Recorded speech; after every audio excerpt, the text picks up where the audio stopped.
Perk, what is the best poster dunk of all time? Molly, this one was hard because I could have went to when Blake Griffin got me. I could have went to when Dwayne Wade got me. I could have went to when I got JaVale McGee.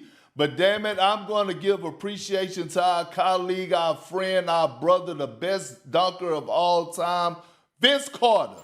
And that's when he got Alonzo Mourning, when he was playing for the Nets and he got an offensive rebound and he went behind his back and then all of a sudden he jumped off a two and it was body to body. That was the best dunk of all time in my eyes. So when I think about all the great dunks that didn't happen, I think about DeAndre Jordan and B. Knight and how that happened. Blake Griffin caught posters not only on me but Paul Gasol and Timothy Mozgov. But no, VC, Vince Carter over Alonzo Mourning. All right, let's go around the table. Bart, you're up. Yeah, I mean, Perk, I like this Hoya theme, so let's go to another Hoya that was disrespected when Scottie Pippen came over Patrick Ewing and then just stood over him. You know, talk about disrespectful, to dunk on him chest to chest, then push him on the ground, but then the blatant disrespect is right now when you stand over him. And he gotta punch you in the scrotum so he can get up, man. Like get off him. This was the disrespect right here. When you gotta kick him, use the knee pass to get him up off. I mean, disrespectful. Patrick Ewing, one of the best defensive centers in the history. I mean, this is like pouring salt in the wound. You know, shout out to Patrick Ewing. I know he just lost his job with the Hoyas, but you know, that was not a fine moment by Scottie in a rivalry. Hey, man, listen, usually I try to go with small man to big man, but I'm going with Shaq against Dudley here because Shaq was just disrespect right back there. Two-handed dunk and then push the man down. Wow. Perk, come on, man. That should have been a tech. That should have been a tech. Perk, when you just turn around and dunk on somebody with two hands. Woody, I might be and with then you. shove them down like that. Shaq ain't had to be that disrespectful. I call that daddy ball. And then my man throw the basketball that at daddy Shaq ball. like that. Like, come on, man. You ruined that man's life with that dunk right there. That's just terrible. Yeah, you can't even discipline your kids when somebody do that to you. You can't tell your kids take the trash out. You take the trash out, Dad. Before I call Shaq. Wendy, what you got?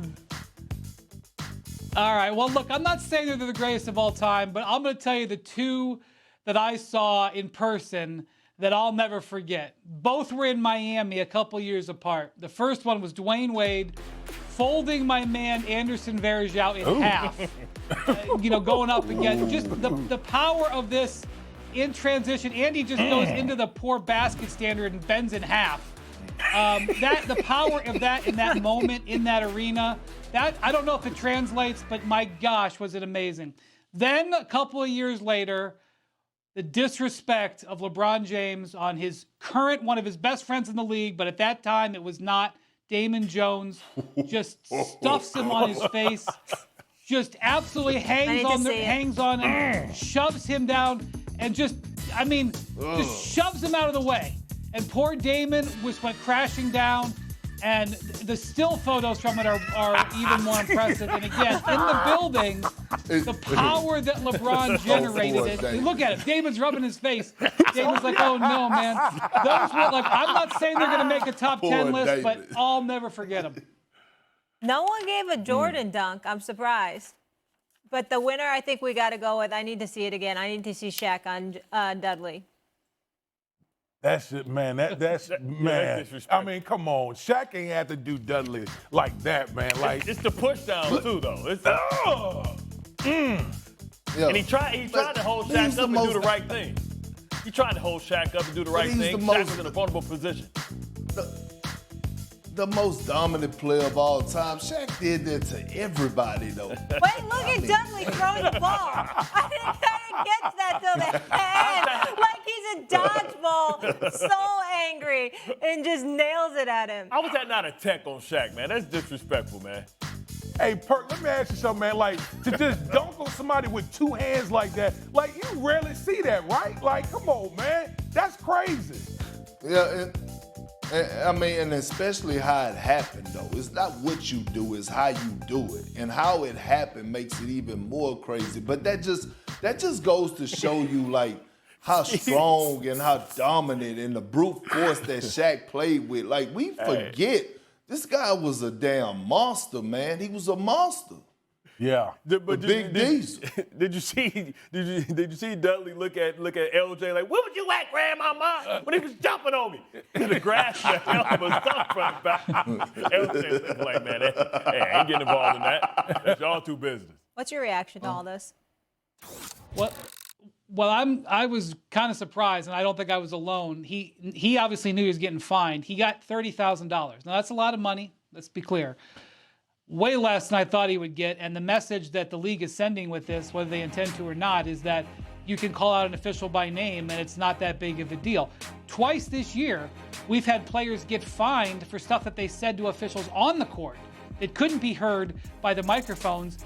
Ja Morant and Marcus Smart both got $35,000 for actions on the court, just, yapping there.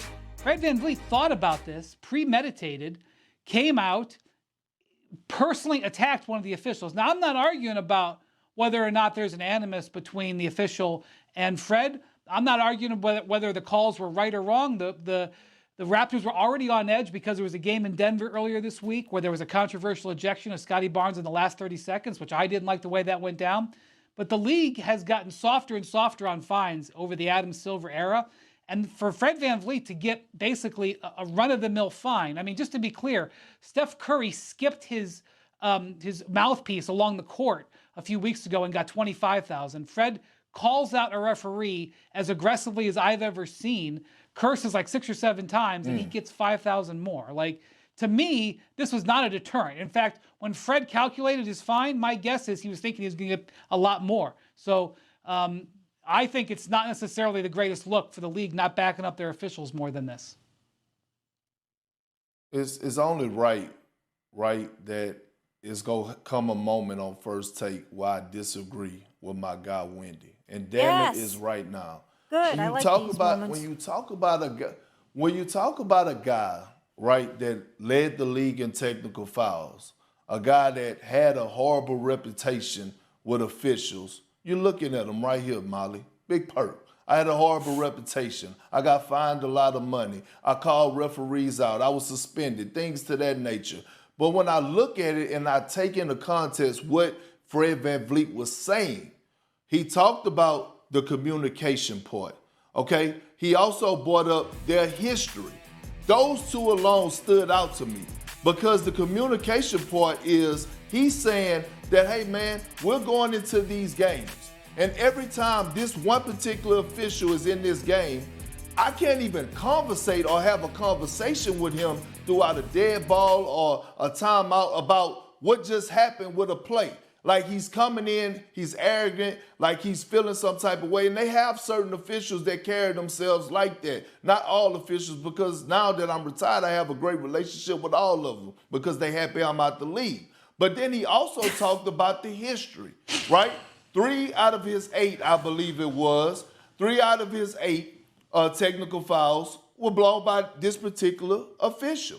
So now it's something personal. So what goes on behind the scenes is this, Molly, because I know this from experience. Yeah. What happens is if you feel like it's a personal beef between a player and an official, you actually go to the front office and you say, man, we got to file a complaint on this official. I don't know if the Toronto Raptors has done that yet, but obviously this has been building up. And we've been seeing the memes, and we know the history between Chris Paul and Scott Foster and how Scott Foster don't deal with Chris Paul and how Chris Paul is able to get away with some of his language and the way he approached certain officials in the league, but he's not able to get away with that with Scott Foster. It is the nature of the game, but Scott Foster has earned that right because he's an OG in this game.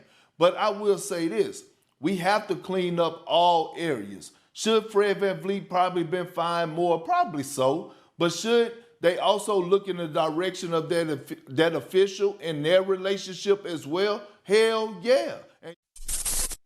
Thanks for watching ESPN on YouTube. For live streaming sports and premium content, subscribe to ESPN+.